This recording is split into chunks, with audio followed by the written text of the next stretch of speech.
been operating out of this building a long time.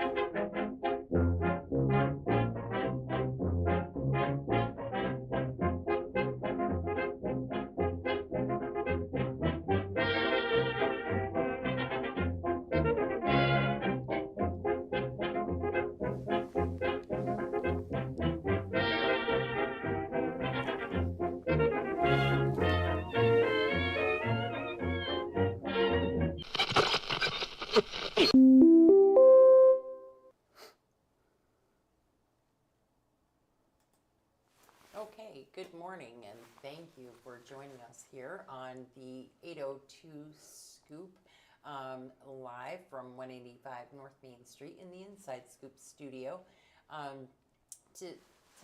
This morning, I have with me Jeff Eddy, who is the city candidate for the BUUSD board seat.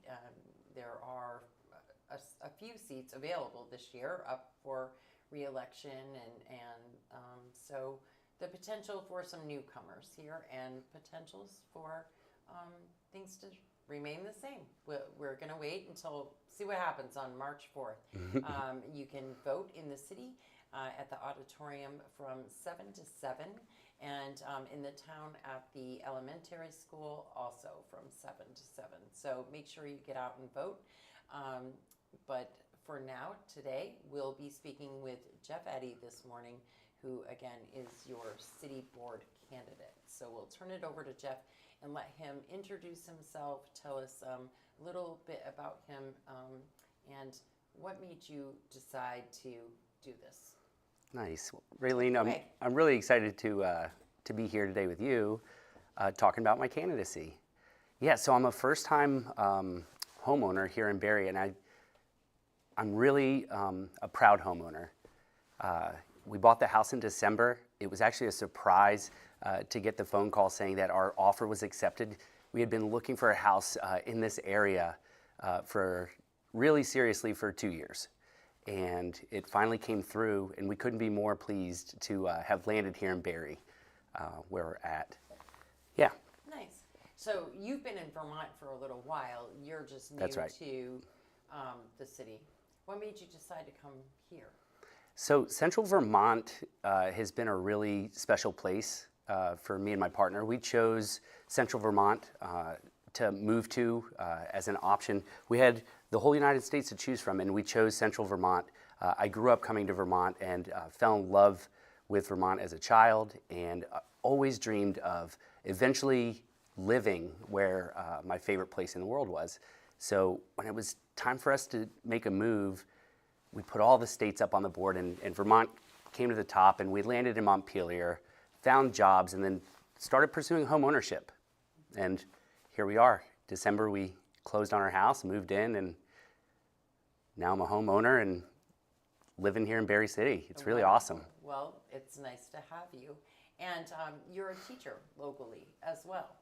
That's right, yeah. I've been teaching at Twinfield for 6 years, finishing my 6th year there, and been loving it. It's a great school, great community, which is adjacent to, of course, Barre, and we share a lot of students back and forth. Some students move in from Barre into Plainfield or Marshfield, and some students that I have from Plainfield, Marshfield move to Barre or spend significant amounts of times with one of their parents or families or caretakers, etc. So yes, I've been in Central Vermont for 6 years and pretty well acquainted with Barre. And of course the Career Center at Twinfield, obviously they utilize that as well. They do. We have a lot of the high school population tapping into that Career Center. It's a really successful place for a lot of kids. Nice. So let's jump right into it all. There's all kinds of nuts and bolts to this for sure, but let's start with the Scott administration and some of the changes that he is trying to implement, not only as far as programs, but the formulas and how we're figuring out this budget and what's happening. What are your thoughts on what's happening right now in Montpelier? Yeah, so apparently there was a 176-page report released outlining this language into like a bill for the legislature to consider. Now, I haven't read the 176 pages yet. I do know a few things about the suggestions that Governor Scott and Zoe Saunders, kind of their general ideas so far, what they've pitched. Now, I'm going to need a lot more information before I really make like a full-throated stance on some of his ideas, but I do recognize that consolidation is definitely something that a lot of folks are interested in having conversation about. So I think that's fair. Going down to 5 districts sounds really challenging. I'd be interested to hear more about how that number was chosen and some of the intricacies about what that would look like for community schools. Yeah, I just have a lot of wonders about how we're going to go from more than 150 districts down to 5 main districts. Sounds like a challenge, but the conversation sounds like it would be important as well.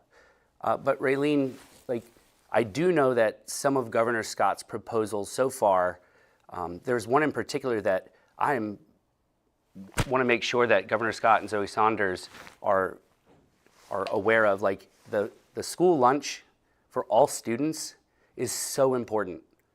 I've been a public school teacher for 9 years, and I've seen students and how they need to have fruits available to them, snacks available to them, and for sure lunch. And also, like, a lot of kids come in, they don't have access to breakfast at home. So I think protecting that measure is going to be a very important piece of anything that moves forward, making sure that provision's in there, that all students have access to free lunch, and I would go further and say breakfast and snack as well. Okay. And then have you been, I know you've tuned into a few of the school board meetings, so you kind of know the makeup and the inner workings and how things are going there. And one of the bigger issues that we face here, or it's, I don't even want to call it a bigger issue, but it's something that's really talked a lot about in the community, and sometimes way more than others. And the last probably 2 months, it seems to be really out there, and that is the bullying and the policies surrounding bullying and how they're being followed, kind of the procedures of it all. Do you have any thoughts on that, where we could go with any of that? Sure. Yeah, so Raylene, what I do know is that bullying absolutely happens in all schools. That's just the fact of the matter. Children don't have the executive functioning skills and the conversation and the social skills developed to where that doesn't happen. It does happen, unfortunately. But also what I do know is that a bullying, harassment, and hazing investigation happens when a parent or community member brings it up to the administration. And then it is like fact-finding. It is a procedure. And then I know that's happening in schools. I know it's happening here in Barre. So as community members might bring an issue forward saying, hey, my student is feeling harassed, my student is feeling bullied. I know what happens in schools is like community members don't necessarily know what always happens behind closed doors in the schools with the other students that are like involved. But I do know it is a concern. I also would go on a limb and say I trust the teachers are doing their jobs and making sure with efficacy following up with these different students and their families to make sure everybody's feeling safe at school. You know, students can't learn if they're not feeling safe. That's like first and foremost. Next is like belonging, but regarding bullying and behaviors, a lot happens behind closed doors that community members just aren't quite aware of because we're not able to share the details of what happens once those issues are brought forward. And when we talk about policies and we talk about bullying and behavior and the behavioral problems that have been here, not just in the city, but even the town, but it's also how the teachers are feeling and the behavioral issues that sometimes make them feel unsafe. And so, you know, how to really think about what is on the table right now, what is working, what's not working, and how do you make it all work together so that everyone feels safe? Raylene, great question. That's a very important topic. So students, first and foremost, need to feel safe in school. That is going to be dependent on a few different things. What is the culture of your school? What is the culture like within your school, like in the classrooms, in the hallways, in the cafeteria, outside at recess? What is that culture? And if you can identify that culture as a culture of positivity, high expectations, a sense of belonging from the students, a sense of pride and expertise from teachers, support from administration and community. Pardon me for 1 second.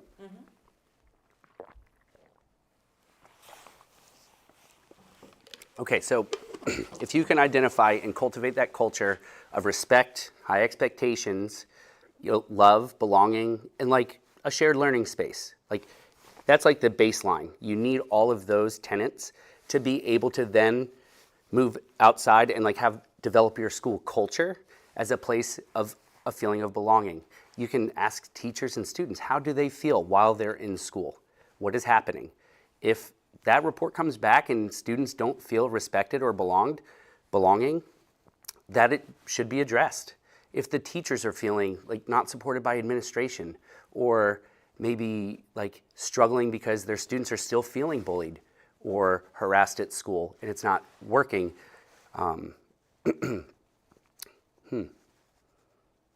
Sorry, Raylene, I just lost my track of thought. It's okay. Can you bring me back? We were talking about the school And culture. and just behavioral issues that the staff, that the Oh, thank you, Raylene. are feeling every day. That's right. So yeah, the staff should also feel like they have a classroom environment that is working for all of the students, not just a few, but all of the students. So if behaviors are an issue, there should be a team approach to figure out how to connect with the family, how to have administration and staff support at school, like creating behavior plans. There's all sorts of best practices that can be implemented into schools. And I'm looking forward to hearing the potential new superintendent asking those specific questions about what their intentions are for addressing behaviors in the district, keeping it positive and respectful, or maybe more stringent discipline. Not sure. Those are questions we're going to have to ask. So when you talk about creating a classroom that is for all, what are your thoughts on right now the proficiency grading and the culture of kind of meet people where they're at, meet the kids where they're at? And if we continue to do that, are we really providing for everyone in the classroom? What are your thoughts on maybe doing a little more, going backwards a little bit as far as, if you have somebody that's really excelling at something, but they're proficient, do you stop there? What do you do in a classroom with a mixed it's a mixed bag? What do you do in a classroom to help those students continue to excel? Or what if you have somebody who needs some extra help? Are we in the current model really giving our kids what they need by doing that? So that's a great question about proficiency-based grading. One of the tenets that is also going to develop that school culture, that classroom culture, is having really high-quality materials accompanied with high-quality professional developments for teachers and staff. So I know students are most successful in class when they have really high-quality materials that are taught with efficacy. And proficiency-based grading is really just like pathways for students. And Raylene, I was listening to your interview with Ian, Sarah, and Jack, your most recent interviews, and you asked them a similar question about proficiency-based grading. And there was one thing that I feel like what should be brought up is that there's always extensions for students who are meeting the proficiency standards. And it goes from proficient to distinguished. So distinguished is an opportunity for students to strive toward. And once they're distinguished, that has shown their expertise and mastery of a concept or a skill or a standard. So yeah, there might be a misunderstanding in the community that proficiency-based grading doesn't just make students stop because they've shown proficiency in a topic. Maybe in high school, you might have some high schoolers like, well, I already proved that, so I guess I don't really have to continue doing assignments that make me continue to prove that. They would prefer to move on to the next skill. And every high school does it a little bit differently. So yeah, I think you feel like the current model, the current way that kids are being taught, they have those opportunities in the classrooms as they are made up right now. That if you are somebody that excels, that the classroom can bring you an environment where you can go, keep meeting those limits, even though there may be the majority of the class that is not. Yes, so that's one of the benefits of having like small schools in our communities.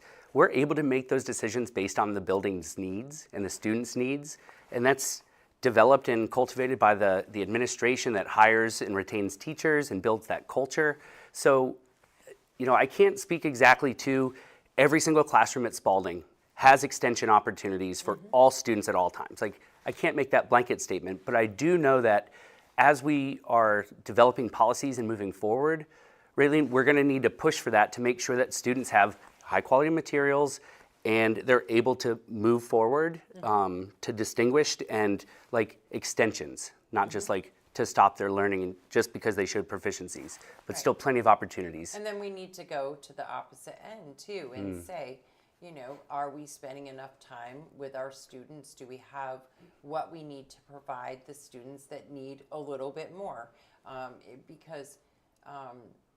Or in the same, let's just use the same scenario of school lunches and food.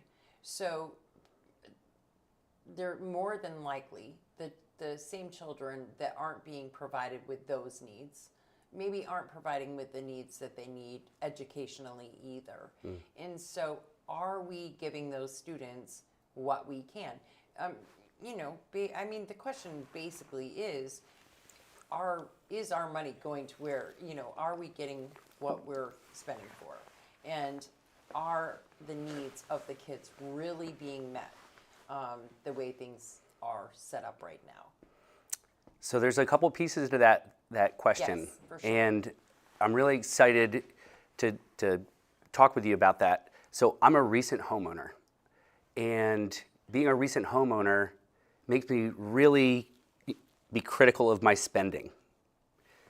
My taxes for my home is definitely something in the forefront of my brain.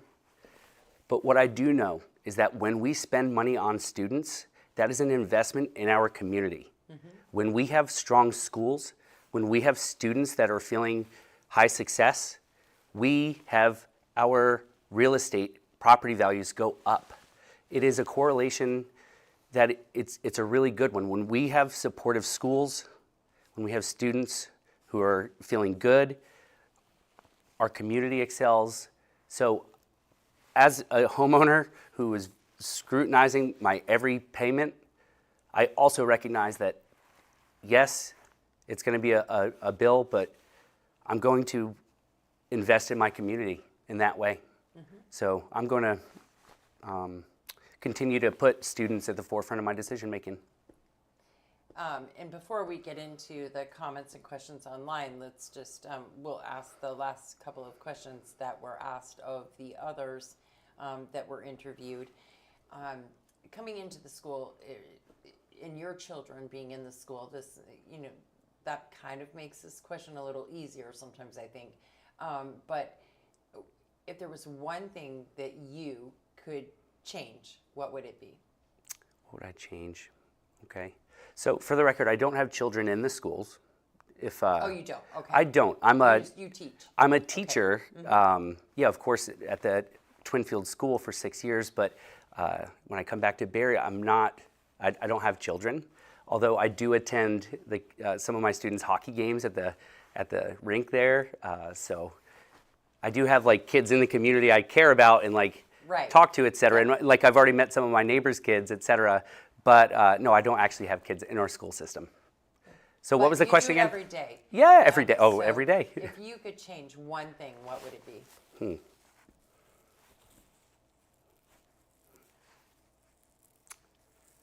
Yeah, I really love this community. What would I change? Okay, so I would really like to see collaboration within the community. I know that a lot of folks feel polarized and pushed to where everybody's just making decisions based on the people that they identify with. They're not actually listening to understand in some cases, and I really feel like that perspective of I've not already made up my decisions on things. Like it's about allocating money. It's like I'm not sure whether the $1,000 needs to be for the classroom materials here or for the program there, but like I will make those intentional decisions based on what I hear from the community, based on my experience, and I'm going to continue to listen with the intent of understanding what somebody is bringing forward. So one thing I would change is like there's a little bit of a negativity between some board and community members, and I would really like to try to temper that down and try to get to where we're functional and we can work together, listen to one another to understand, and then ultimately, as a board member, we're going to have to individually make our decisions. But having that conversation and listening to understand is going to be a really important piece that I plan to bring forward. Okay. I'm reading through the comments, and there's a lot of comments, but there's not really any questions. Sure. So, maybe those are things that you could go back and discuss later. I can tell you a few things, a few of the comments, and then if you have anything to comment, you can comment. But yeah, I don't really see any question here. But culture is built from principal and administrative staff on down to the teachers. And then too much time on classroom for all. Those kids should be taught. And if correct behavior is ignored, they should be placed elsewhere. And it is a minority of students. Let's be clear. The disrespect for others should not ever disrespect the majority. So those are just some of the comments that have come in. Well, may I respond to that actually? Yeah, absolutely. Yeah, Raylene, okay, so when we receive students in a public school, we accept all students. When students move to our district in the middle of the year on a Friday, we accept those students regardless of what day of the week it is, whether they had breakfast or whether they have clean clothes on. Yeah. So I would like to just acknowledge the fact that public schools are for every student. And sure, do they come in with behaviors that are not acceptable? Sure. The teachers address those and help cultivate that culture in their classroom. I'm curious now that we're talking about this, what curriculum for social emotional learning have we adopted here in Barre? I know high quality materials are out there, best practices are out there, and with this pro-social teaching of these behaviors in that positive way allows those kids to not slip through the cracks. The kids that are developing these behaviors, a lot of them come from trauma, homes that had a lot of trauma, a lot of irregularity, food insecurity, home insecurity. Their parents might not have the skill sets really to develop and teach their students about how to be respectful humans in a classroom community. So it's up to the school building, the teachers, and the admin to work together. It's not just a top-down approach. Top-down doesn't always work. It works for some things, but certainly not everything. And cultivating a culture takes a team. So having a direction suggested by the board or a principal, that's awesome, but you have to have buy-in from the kids and the staff. And then we have another comment that, and we hear this a lot as well, schools need to go back to the basics. Old school math, spelling, reading. Core math is not doing well in our schools, and there are teachers and professionals that will say the same thing. And we hear it from community members that say they have a hard time sitting down doing homework with their kids. They would have to go back to school to know how to do the same things their kids are doing now. And so how do they help in this situation? But this is a comment we get a lot where people really feel that there are a lot of things that should dial back and maybe, go back to basics. Your thoughts on that?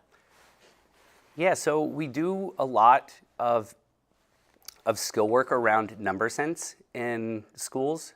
So like the basic skill of understanding the value of a number is explicitly taught in kindergarten all the way up through elementary school, explicitly taught number sense.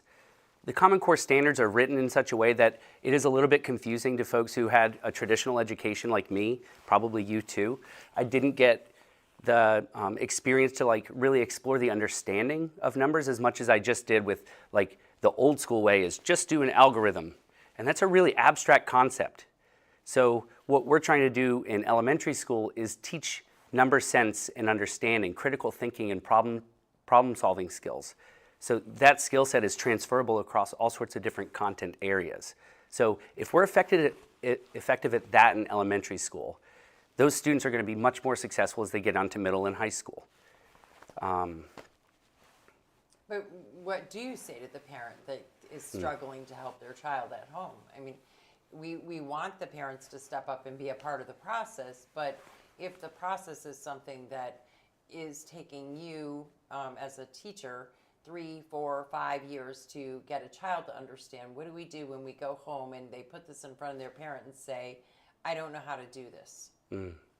Neither does the parent. So, I mean, I guess we're catching up and all of us old people are going to go away and the kids that have learned this are, but it is definite struggle for a lot of people.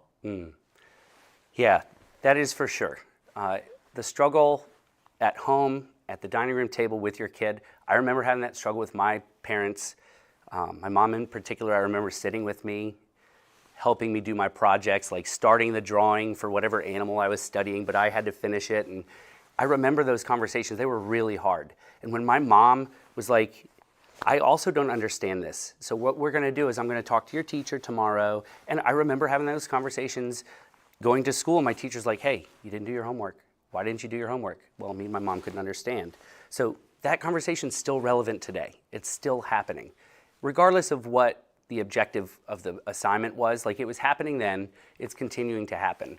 I think community schools that are very well connected with their communities, teachers that have relationships with the families of their students can have nights where parent conferences are. They can have a math night and they can begin to understand how to use manipulatives or math tools. We could send kits home with students. Like there's a lot of effective ways to help families feel better about learning that has to happen from home, whether it's making up work or extra work to just help improve their skills. But communication with families to teachers and just having like a community evening to help families feel better. Open communication, like an open door policy. I hear from my students' families all the time about all sorts of stuff.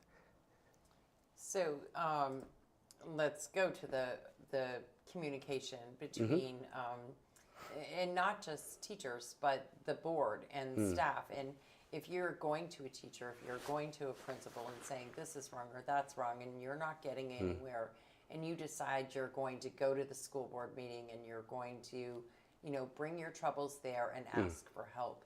Currently, that's a tough situation. There's a 2-minute rule. You have 2 minutes to speak. And when something is really troubling, it's awful hard to get whatever you need to say crammed into 2 minutes. What are your thoughts about the 2-minute rule? And what are your thoughts around being able to have a better communication with parent and staff? Wonderful question.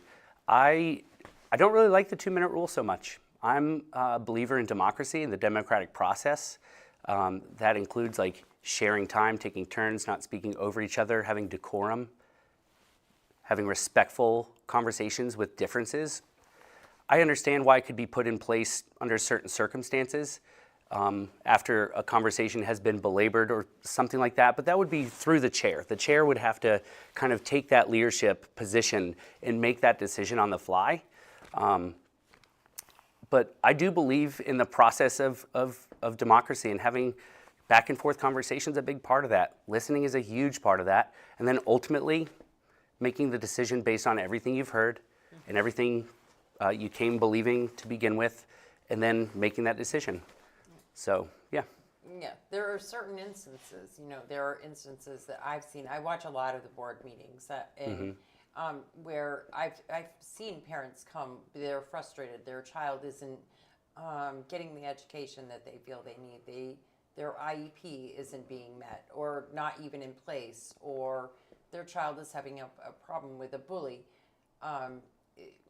Whatever the case may be, and they're not able to get their frustrations out or their point across. And I really feel that right now we're in a situation where we need to figure out some way to open that door to, even any of these people that are commenting, that somebody could come to the school board and actually have a conversation. And right now that doesn't seem to be the case. So I don't know how you feel about all of that as well. Like, there are a lot of needs in this district right now that definitely are not being met. And a lot of people that are really feeling like they're not getting what they're paying for. And so how do we bridge that gap? Yeah, so those folks have valid feelings. If they're feeling that way, it's for a certain reason, and like, that's valid. I do go back to, somebody said, oh, the return on investment. I heard on one of the shows, one of your previous episodes, I'm not sure who had mentioned it, or like it was brought up by maybe a community member, but the return on investment, I see as like that investment is in our community. Like, what did we expect to get, like money back or something? Like, we know that when we have a high quality education for our students, it is a return of investment in our community. Ian put it pretty well. Like, kids would like maybe want to grow up and then stay here in Vermont. Attracting and retaining high quality folks to our community sounds amazing. I love seeing new families and new folks moving to our community and wanting to stay here.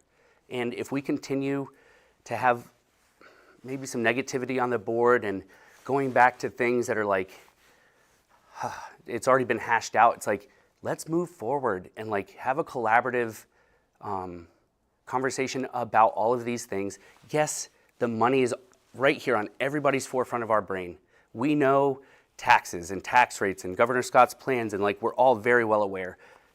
We're gonna have to move forward and continue to make those decisions based on like, how's it gonna affect students? How's it gonna affect communities and families? And like, let's listen to each other and try to have respectful discourse. And then ultimately, everybody who's on the board would vote the way they feel like they should. So we do have another comment, and this I hear a lot. It's top down, principal to staff to teacher, set the tone and go from there. And you hear that a lot. Good leadership can totally do that. A good leader is somebody who will, provide direction, but while also like listening. So I think a good leader takes some decision making. It takes some like direction providing. It takes some like maybe even constructive criticism and feedback for their staff. But it certainly is not exclusively that. They have to be a good listener. They have to take the temperature of the staff climate. Like, how are they feeling?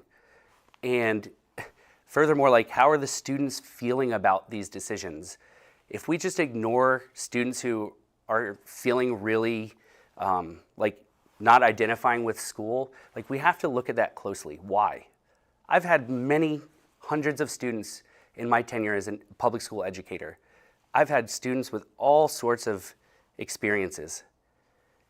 And I know that they're still humans. They're still sweet humans underneath their behaviors that kind of take away our attention from who they are.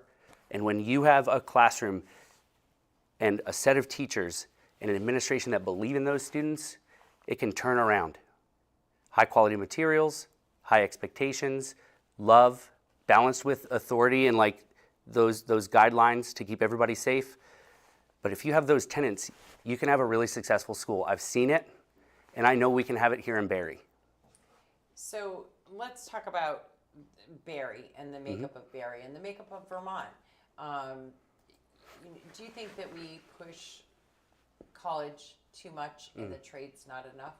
We have an amazing trades program around here. We are in the granite capital of the world, and recently we learned of all these changes in the granite industry and stuff.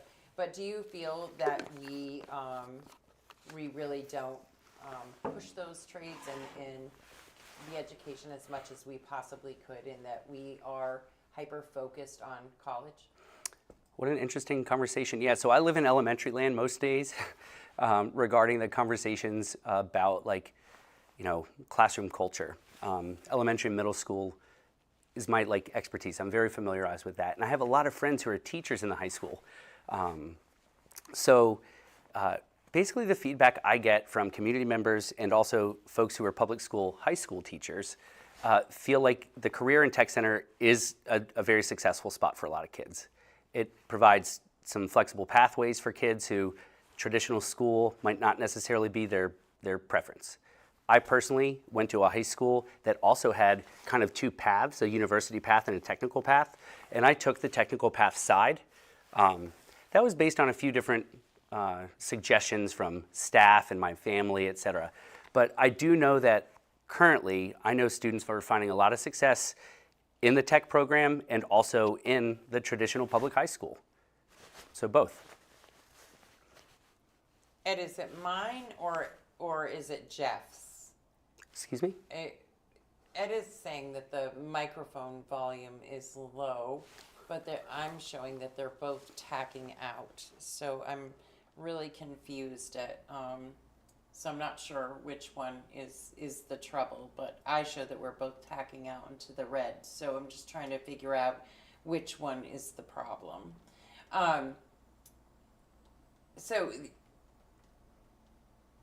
But that answers you answered that question. If there's any other parts of the question I missed, then yeah. No, you definitely answered that question. So we talk about that then. Let's talk about the school choice. And what are your thoughts on if a student isn't getting what they need at a school, is it okay for school choice? If they've been talking about the money will follow the student. And what are your thoughts on that? Do you think that that's something that we should be doing? That's such a challenging question to answer so directly, because there are situations that I've even heard of recently in the last month or so that families were really appreciative to have a school choice because for one reason or another that was hard to identify specifically, but it wasn't working for their student, their child. So another school perhaps had a program or a way to access learning for that student, and I cannot ever blame a family for wanting to do that for their kids. Now, at the same time, I do really respect and want to acknowledge public schools are a really important concept. For availability for all students, I'm just worried about siphoning money away from our community. I'm paying taxes and then I'm sending students to another town. That is just slightly concerning, and I would have to like really strongly like continue learning about the different school choices that perhaps the plan coming down from Montpelier is going to show. So moving forward, Raylene, I feel like, yes, it works for some kids to have that school choice, and that is an important part for their family. I also am fiscally wondering about that money following that student and leaving our community. So it's going to have to be a little bit more detailed to really describe that support. But I think fully funding public education is an extremely important step moving forward. And then we have a question. Someone, Ed, would like to know, what is your thoughts on not allowing superintendent and principals to get any more raises, cap them where they're all at? Interesting. I haven't heard that one yet. Now, as a public school teacher, I've been on that salary schedule, and I know that as I grow professionally, I move up a rank at a time, and you have opportunities to get more professional developments and classes and higher degrees that increase a lot of salaries. I'm not exactly sure of the salary schedule for administrators. I know that their jobs are not easy, but neither are teachers or paraprofessionals or other staff that are in schools. I don't see, I see principals working extremely hard just like me. I don't think that principals necessarily or administrators need, 40 or 50% or 60 or 70% more than I'm making as a public school teacher. So capping the admin cost, yes, it's an important job. And also, I think administrators make a fair share of money more than public school teachers. So interesting to think about. I've not considered that thought before. When we talk about administration and who is here now and what, do you feel that maybe there's a little bit too much administration and not enough of, if we were putting that money into paraprofessionals, do you feel that really there's too much admin and not enough other stuff? It's definitely a conversation to think about. I know that if there were extra staff in schools, whether it's an intervention group for reading or writing or math, the science of reading, like having a small group, like paying a full-time employee like to develop that schedule, identify students who are in need and like doing it, that can really improve a school. I know that when you add in more support staff in the classrooms for teachers, it makes the job easier. It takes those distractions that are inevitable in all schools and all classes, and it kind of reduces them to have another staff member to be able to allow and help the teacher continue providing that direct instruction to the students, as one student might be having big emotions or being dysregulated. And here, I'm not sure if you know that, there's been talk over the years about merging, the city and the town merging, and the union, the district has merged, but not the schools. And some have the opinion that if that merger happened and you took a certain number of kids and put them in the town and a certain number of kids, meaning grades, you took some grades, put them in the town, some grades, put them in the city, and then the administration could become smaller, classes maybe, smaller, more intimate, in give the opportunity to teach more. What are your thoughts on, or have you even looked into all of that so that you can have an opinion on whether or not that you thought that the city and town, the actual schools, should merge? Yeah, so what I think I hear you asking is about like the configurations, like the makeup of what grades are taught at what schools, and whether it might behoove Barre town, Barre city, et cetera, and all the stakeholders to perhaps make one elementary school, one middle school. I think that would, with oversight and informed decision making, it could provide some really interesting opportunities for students. I would have to continue to listen and hear and try to understand more about the big emotions that are attached with Barrytown and Barre City merging. I've heard snippets from different folks, and I'd like to have that collaborative conversation so I could hear it all at once and not just like in silos. And moving forward, like, yeah, configurations sound like something that might be considered in the future, especially with the trend in Montpelier right now.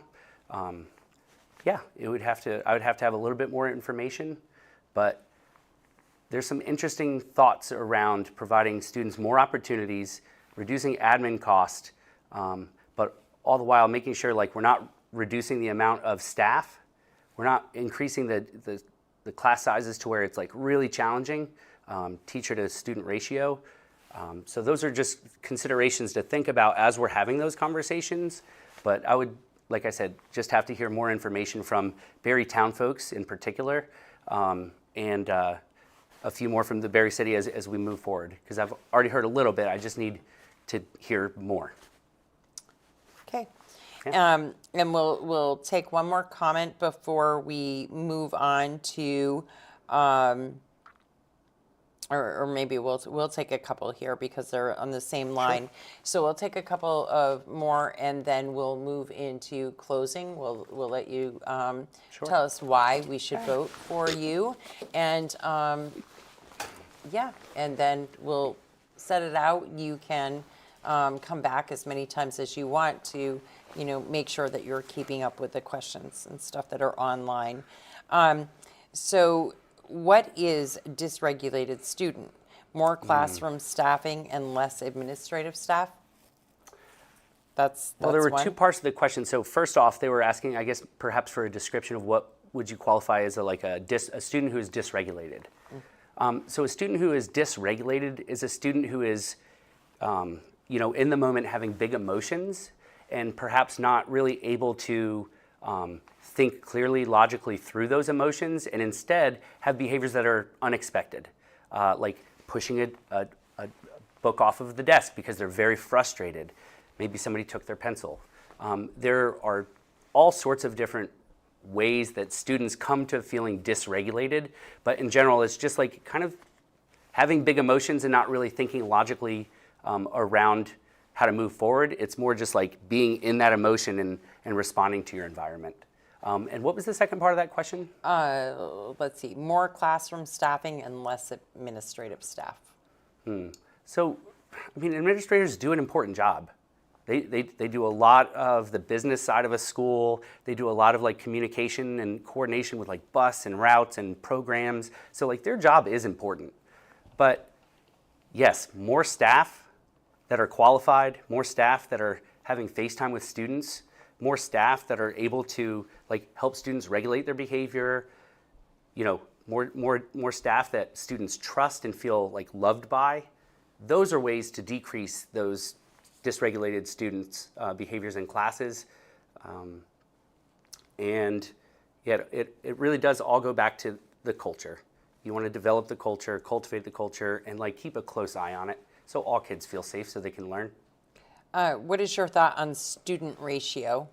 I think there's a sweet spot, at least for elementary and middle school. And that sweet spot's going to be below 20 students in a classroom together. And I think if it's below 13 or 14, that's also a little too low. You start losing some of that dynamic. If we had a class size of 18, I'll tell you what, the conversation is rich. You can spread the students out enough to where they can collaborate with different students each and every day. They don't get tired of the routines. And that number of students is generally a healthy amount that teachers feel good about, students feel good about, and they feel seen. So I do think 24 and 25 students in 4th to 8th grade by 27, 28, it sounds really challenging, especially with the dollar struggles.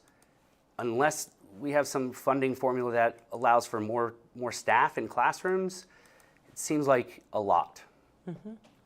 If we do merge, and this is coming from a question, it may mean that teachers have to adjust some of their curriculum to march across grade levels. As a teacher, can you help us understand how easy it or difficult that could be, or if you've had to adjust your curriculum? Sorry, the computer is taking a second to catch up on going down the line to this question. So, but let's start there. Yeah, Raylene.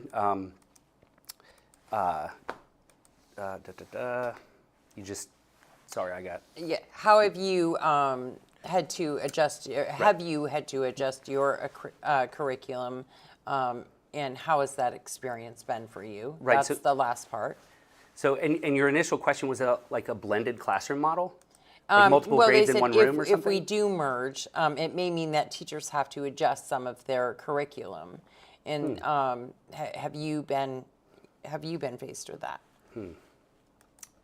Changing my curriculum because of a merger. Well, merging the classrooms, or changing the makeup of the classroom. I don't necessarily say I've had experience to where my classroom changed a whole lot based on, like, well, now since we have these other students joining, or we're having this mixed grouping, we're going to have to change curriculum. Now, the one thing that I do have to change in curriculum, like right now I'm teaching a 3rd and 4th grade split class. So 3rd and 4th grade students walk into my classroom every morning and unpack and go do their breakfast and morning routine.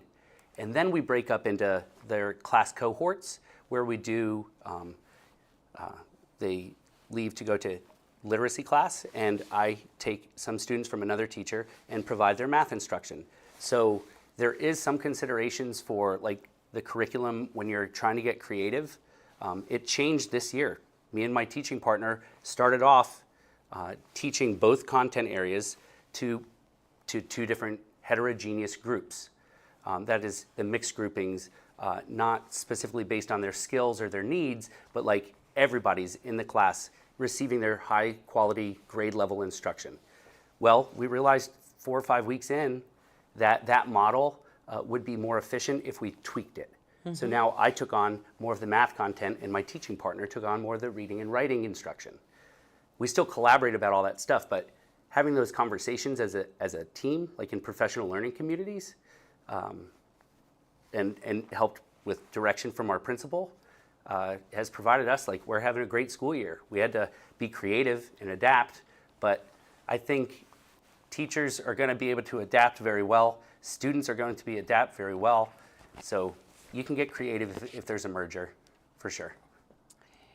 Okay, so I think that at this point we're almost up against an hour. So there's a lot in here. There's a lot of comments. There's a lot of questions, and so I just really urge you to, when you get home, when you're settled, Sure.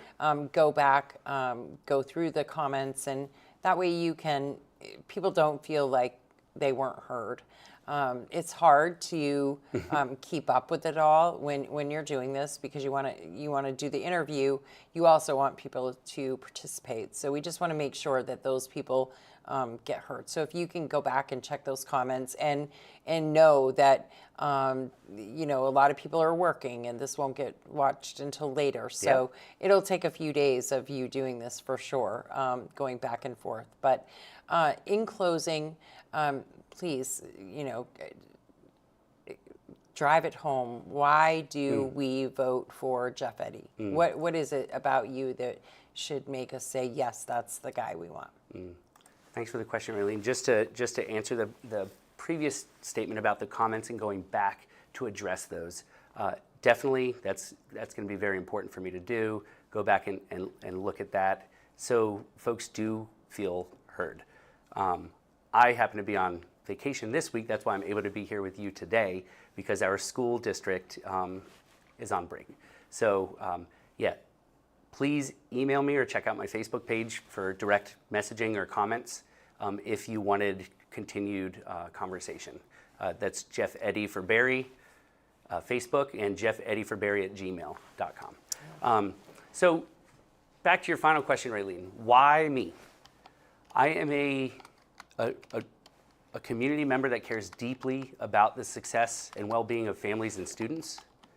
I am somebody who is very aware of the burden of being a homeowner with high taxes, but I do see that high tax rate sometimes as you just maybe have to do it because it's an investment in your community, and what better investment to do than students and children?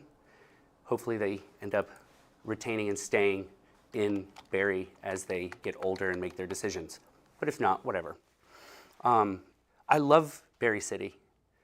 I'm friends with so many business owners downtown already, and I'm continuously meeting more and more neighbors dogs.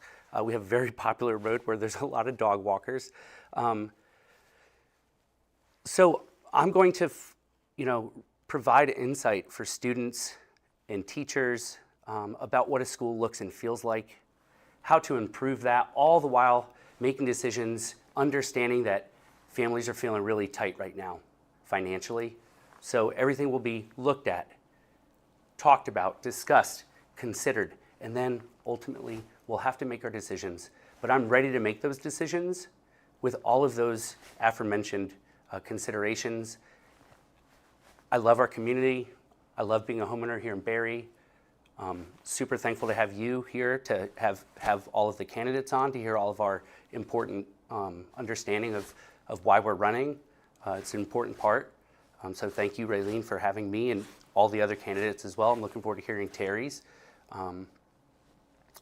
More listening, more understanding, making informed decisions for the betterment of kids in our community. Please vote for me, March 4th. Nice. Thanks so much, Raylene. You are most welcome. Thank you very much for joining me. And yes, we will be interviewing Terry Rail this evening at 7 p.m. He is our final candidate for the open board seats in the city and the town. And as Jeff just said, voting is on March 4th, and in the city it's at the Barre Auditorium, and that happens from 7 a.m. to 7 p.m. And in the town at the elementary school, 7 a.m. to 7 p.m. Now you still can get, the cutoff has not, believe it or not, been made for mail-in ballots. You still can request them from the clerk's office in both the city and the town. I personally highly recommend bringing them back and putting them in the drop box or bringing them to the polls. Because I don't think that throwing them in the mail right now is a great idea, because I think everything is really slow moving. I personally at home get mail maybe twice a week if we're lucky. So, it's something to think about when you're mailing your ballot in. The drop boxes do close the day before because they need to get those out, get them, all of that stuff done. So if you're going to use a drop box, at least in the city, I know it closes the evening before, or the day before. So make sure that you get that in there. Definitely get to the polls, do your or request the ballot. You can request the ballot now, but if you do, those are something that you're going to have to definitely bring back yourself, I think. Please join me tonight, and before me, please tune in to 802 Scoop for 4 Quarters with Lori Shepard. All kinds of stuff going on in local sports with our kids. So many kids have broke massive records this year, smashed records that were 100 years old even. So get out, check out some of the youth sports and the games, and by all means tune in tonight right here on 802 Scoop for 4 Quarters with Lori Shepard. She brings all kinds of great information. And then tune in again at 7, and we will do our last board candidate interview with Terry Rail, who is running in the town. So thank you all for tuning in. Thank you for your questions, your comments. It was great to have you. And thank you, Jeff, for taking the time to come out and do this for our community. It was a pleasure, Raylene. Thank you for having me. Thank you.